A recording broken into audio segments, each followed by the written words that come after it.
Fala galera, Carla Bernardo, tô aqui para compartilhar com você o meu devocional diário e te provar que uma xícara de chá e 15 minutos de estudo bíblico podem transformar a sua vida.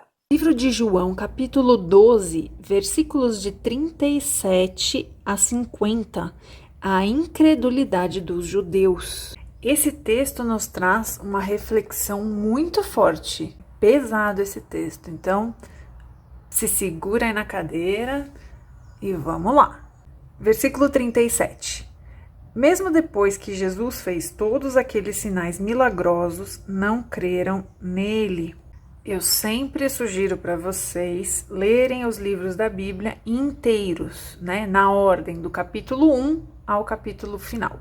Então, se você chegou aqui nesse vídeo e você não conhecia o canal, minha sugestão é que você vá lá no canal, na aba Playlists, busque o livro de João e comece por ali, para você ver todo o estudo.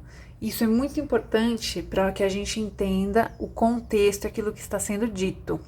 Se você cria o hábito de estudar a Bíblia em textos soltos, aleatórios, você nunca vai ter a compreensão correta do contexto, e isso pode te dar margem para interpretações bem equivocadas, ok? Então, aqui é a continuidade dos dois textos anteriores que nós vimos, já estão gravados, vai lá na playlist e procura. Aqui é a festa de Páscoa, esse tempo aqui precede a festa de Páscoa em que Jesus será crucificado.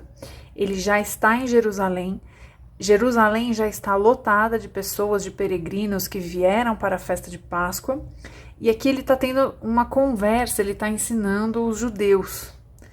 Tá? Então, nos dois textos anteriores, ele vai falando e sempre o texto vai dizendo que alguns creram e outros não, e que os fariseus pretendiam matá-lo.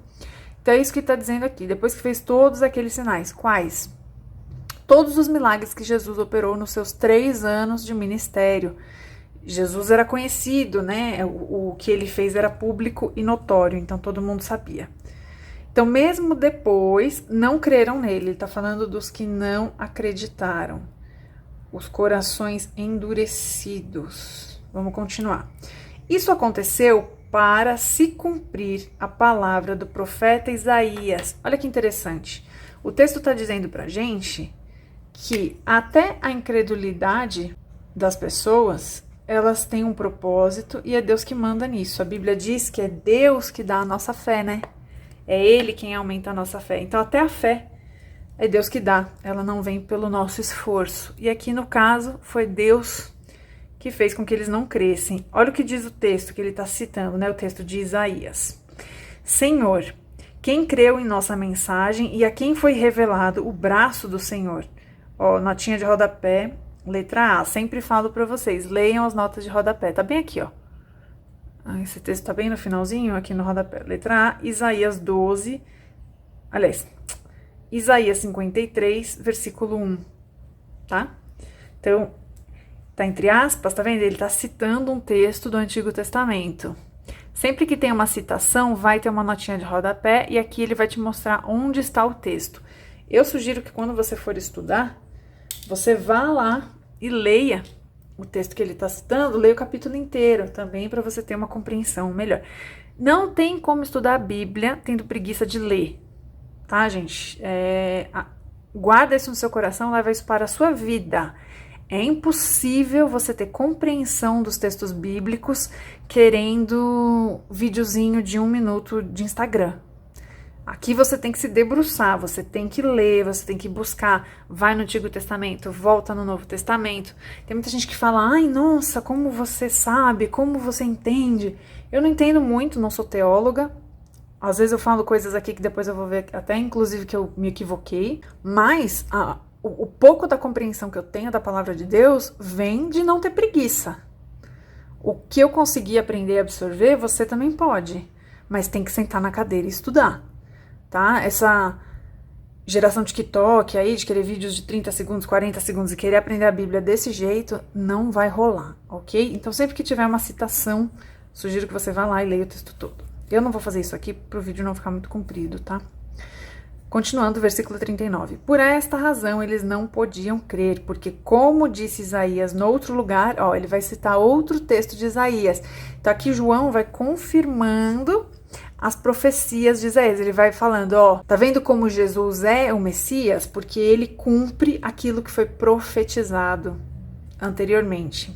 É muito interessante. Então, sempre que os discípulos, os evangelhos trouxerem textos do Antigo Testamento, volta lá, porque é sempre a confirmação daquilo que foi profetizado. Então, o que ele disse, Isaías, em outro texto? Cegou os seus olhos e endureceu-lhes o coração, para que não vejam com os olhos, nem entendam com o coração. Quem cegou? Deus. Então, Deus cegou e endureceu. Esse termo me faz lembrar a passagem de Moisés, que Deus diz para ele que ele endureceu o coração do faraó, lembra? Então, Deus é quem tem controle até sobre o coração dos homens. Minha mão não tá apoiada aqui. Então, Deus tem controle até sobre o nosso coração. Muito ingênuo quem acha que é dono da sua vida, quem acha que tem controle de alguma coisa na sua vida. Nem oxigênio, nem uma suspirada a gente consegue dar se não for da vontade de Deus, se Deus assim não o permitir. Aí o texto continua, vamos lá. Nem se convertam e eu os cure. Aqui, letra B. Vamos ver aqui embaixo, na letra B. O texto está em Isaías 6:10, certo? Então, vamos lá, continuando. Ele está dizendo que Deus endureceu o coração para que eles não se convertessem. Olha que doideira isso. A gente que tem mania de querer colocar Deus numa caixinha, e isso não é ensinado nas igrejas, Deus endurece o coração para que eles não se convertam. Vamos lá, 41. Isaías disse isso, olha aqui, João explicando. Eu sempre falo isso, João é muito explicativo, é muito bom ler o texto de João. Ele é feito para quem não entendeu nada do plano de salvação e João explica tintim por tintim. Isaías disse isso porque viu a glória de Jesus e falou sobre ele. Ainda assim, ou seja, mesmo Isaías tendo visto e falado, muitos líderes dos judeus creram nele. Mas por causa dos fariseus, os fariseus eram muito poderosos, tá? Eles tinham poder político, poder religioso e tinham dinheiro. Tudo isso assusta a gente, né? Não vou julgar as pessoas que tinham medo, não, porque hoje a gente costuma também sentir medo. Quando você sabe que a pessoa é muito poderosa, você fala, não vou mexer com essa pessoa, não, porque eu sou a parte mais fraca, né? Aquele ditado que diz que a corda sempre arrebenta do lado mais fraco, é isso aqui. Então, porque eles tinham medo dos fariseus, não confessavam a sua fé, com medo de serem expulsos da sinagoga. Ser expulso da sinagoga não é só um ato religioso, é um problema social, né? Você fica mal visto. Aqui no Brasil, como nós tivemos uma cultura católica, né? Nós somos um país católico, é o que a gente chama de ser excomungado. Quando a gente vê novela antiga, filme antigo, o ápice da vergonha era a pessoa ser excomungada, ser expulsa da igreja, né? Então, aqui era a mesma coisa, só que no contexto judaico, né? Seria expulso da sinagoga. Pois preferiam a aprovação, letra C aqui, ele tá dizendo lá embaixo na nota de rodapé, também pode ser traduzido como glória. Olha que forte essa palavra. Preferiam a glória dos homens do que a aprovação de Deus. Querido e querida, que nós tenhamos um coração inclinado ao Senhor e que a nossa busca seja somente pela aprovação de Deus. Quando Samuel vai ungir Davi e ele vê o irmão mais velho de Davi, ele fala, certamente esse é o rei. E Deus diz para ele imediatamente, eu rejeitei o coração desse daí.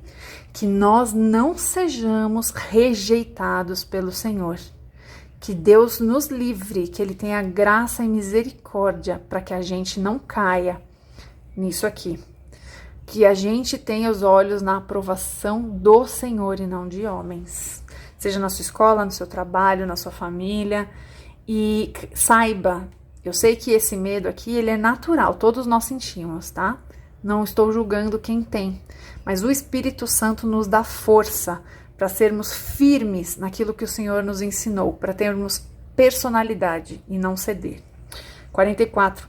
Então Jesus disse em alta voz, falou para todo mundo ouvir: quem crê em mim não crê apenas em mim, mas naquele que me enviou. Quem enviou Jesus? Deus. Então quem crê em Jesus não crê só em Jesus. Você crê em quem enviou.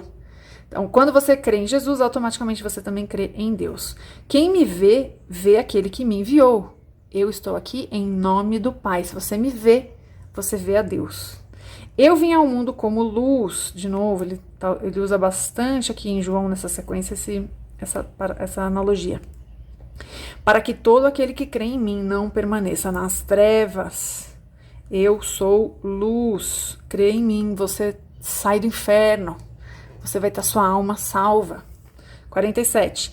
Se alguém ouve as minhas palavras e não lhes obedece, eu não o julgo.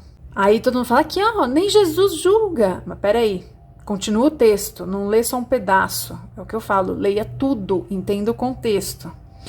Eu não julgo, pois não vim para julgar o mundo, mas para salvá-lo. Qual é a missão de Jesus na primeira vinda, nesta vinda aqui? Ser morto na cruz, se entregar na cruz para que a gente receba a salvação. Quando ele voltar na segunda vinda, ele volta como juiz, mas aí é futuro, ele está falando aqui do presente. Eu estou aqui para salvar. Há um juiz para quem me rejeita e não aceita as minhas palavras. Eu não julgo, mas existe um juiz que vai julgar. Entendeu o que ele falou aqui? Não é Jesus que julga, mas existe alguém que vai julgar. A própria palavra que proferi o condenará no último dia. Olha o que ele está dizendo.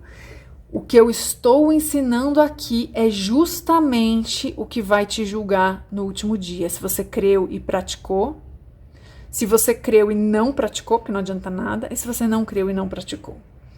Pois não falei por mim mesmo, mas o Pai que me enviou me ordenou o que dizer e o que falar. Ou seja, eu só estou aqui em obediência. Eu falo o que o Pai manda, eu faço o que o Pai manda.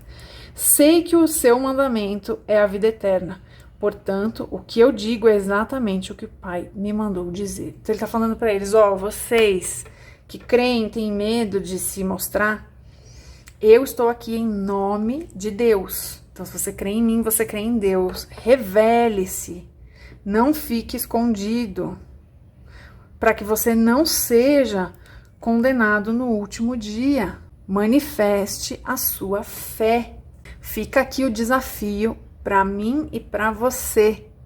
Que a gente peça a Deus e ao Espírito Santo ousadia para falarmos de Jesus, para sermos firmes nos propósitos e nos princípios de Deus diante de homens poderosos, influentes, ricos, que podem sim nos trazer prejuízo social, prejuízo financeiro, mas sabendo que o importante é aquele que enviou a Cristo. O importante é a glória do Pai e não a nossa. Que Deus te abençoe.